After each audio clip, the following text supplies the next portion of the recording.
Ice cream বানাতে গেলেও কি পরিশ্রম করতে হয়? চলো তোমাদেরকে প্রথম থেকেই বলি। আমি প্রথমে একটা তরমুজ নিয়েছিলাম, এরকম পিস পিস করে নিয়েছিলাম। আর আমি তো মোবাইলে দেখেছিলাম ভিডিওতে, তো এই আইসক্রিমটা বানানো খুবই সহজ।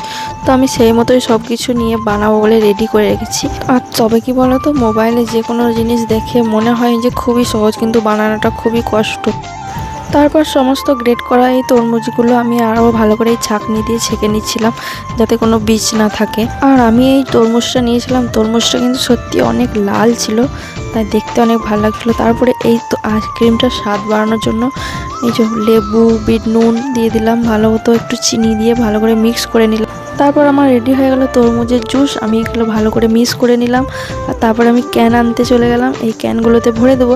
আর আমি একটা ভুল কাজ করেছি, এই জুসটার মধ্যে আমি একটু পানি দিয়ে ফেলেছি। জানি না আইসক্রিমটা কেমন হবে। তো আইসক্রিমটা ফ্রিজে রাখার পর যখন বার করবো তখনই বুঝতে পারবো কেমন হয়েছে। আর এক এক করে সব ক্যানগুলো ভর্তি করে নিলাম।